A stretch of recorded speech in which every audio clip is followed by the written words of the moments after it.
The full sleeve method is going to pull the paracord all the way through. You can see here I have one sheath going through the other one.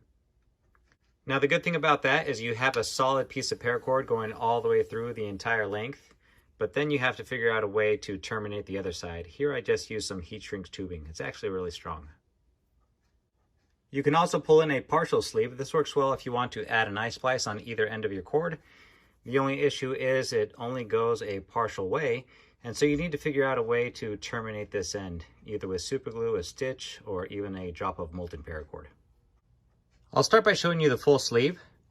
I'll fold my cord in half, and then I'll take my marlin spike, and I'm just going to poke a hole into the sheath here. Now if you don't have a marlin spike, you can also use a knitting needle. That'll work just as well. But I'll just fix that marlin spike as far as I can into one side. Then I'll remove it. I'll go into that same hole that I created, and then I'll go the other side to help expand it. And so I'm pushing down on the cord, gathering all the plating together, and I'll do the same thing on the bottom side to help gather it as well. And now we have access to those inner strands. All right, now go to your Apple iPhone box and take out your little SD card tool. This is actually for pulling paracord out. Apple just doesn't know it.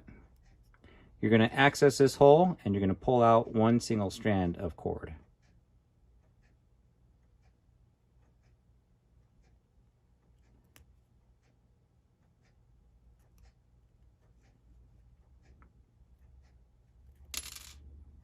There we go. Now keep in mind that this strand, this is one of the inner strands, it's actually made up of two separate strands that are woven together. So make sure that you're pulling out two pieces for one strand. All right, now that we have our one strand out, I'm going to take my marlin spike and thread it through. I'm going to place my thumb over it. And now I want to pull out all the other strands except for the one that I'm holding in place. So I'll just grab a couple of them and pull.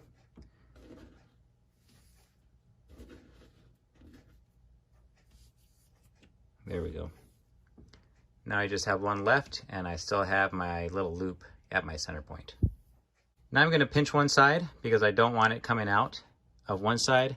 I do want to pull it out from the other, and I'm just going to work it through. There we go. Pull it all the way out.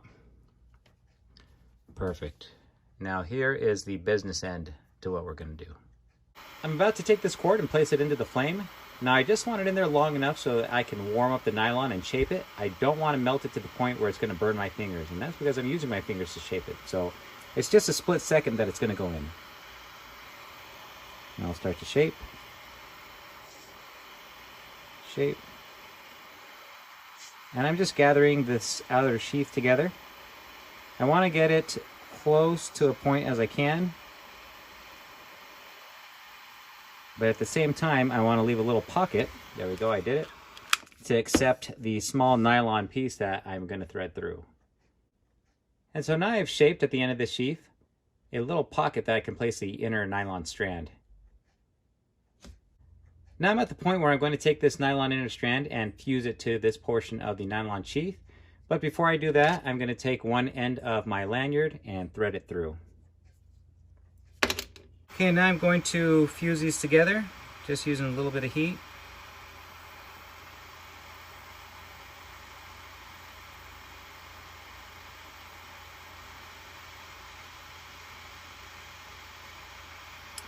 There we go.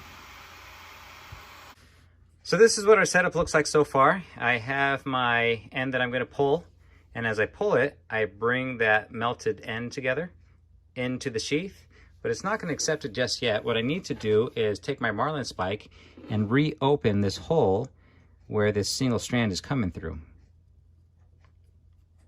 Now it's important that you find the exact hole, because if you're just even one small nylon thread off, then it's going to pull in a little kink all along the sheath of your cord here. And that's okay, we can rake it back out, but you want to avoid that if possible. Okay. All right, my hole's expanded. Now I'm just going to pull it all together. There we go.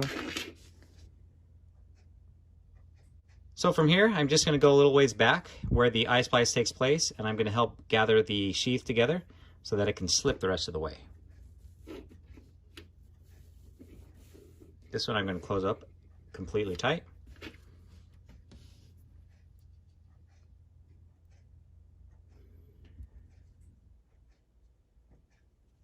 All right, you can see that it's way bunched up, coming up to the split ring. I'm just going to pull it back. There we go. So here's where I secure this eye splice. I'm going to take my scissors and cut this off. Nice. Use my torch to melt this. And there is our completed eye splice pulled all the way tight. Now the good thing about this method is the eye splice goes all the way through the cord and it's fused at the end, so it's not going to come undone. Now the only issue with that is I need to figure out some way to attach something on this side. So one option is using heat shrink tubing. I'm just going to place it onto my cord, place my key on, and then pass this heat shrink back through.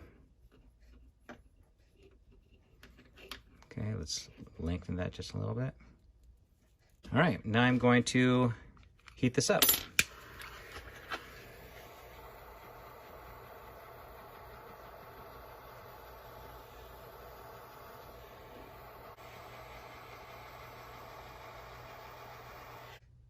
All right, so this is your full sleeve method. Of course, on this side, if you wanted to, you could tie a knot, but using the heat shrink tubing is another option. And yes, it is very strong. It's not going to come undone. All right, so now that you know the basic of how this works, I'm going to show you how to add an eye splice to either end of the same piece of cord. I'm going to start by folding it in half and finding the midway point and poking a hole there. And I'm going to end up poking 3 holes in the same piece of cord. One is going to be at the midway point, and then I'm going to take the left side of my cord, fold that in half, and then I'm going to add another port right here. To this end, I'm going to fold the other side in half, and then there's going to be a hole here. So let me go ahead and speed this up so that you guys can see what it looks like. All right, this is what it should look like if all went well. You should have a loop in the middle, and then between that loop and the ends, you should have a strand coming out at that midway point. Okay, now it's just a matter of following the same process that we did earlier.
All right, and there it is. I trimmed off the little white strands that were in the middle, and now I just have my eye splice on either side.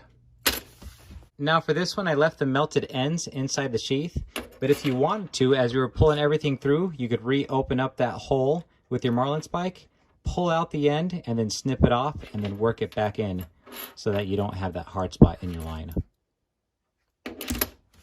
Here's one last tip for you. As you're trying to fish these inner strands out of the sheath, it may be difficult to use this little SD card tool. So you can find yourself a pair of tweezers or pliers, and this may make it easier for you to go in there, open it up, and then grab a single strand. There we go.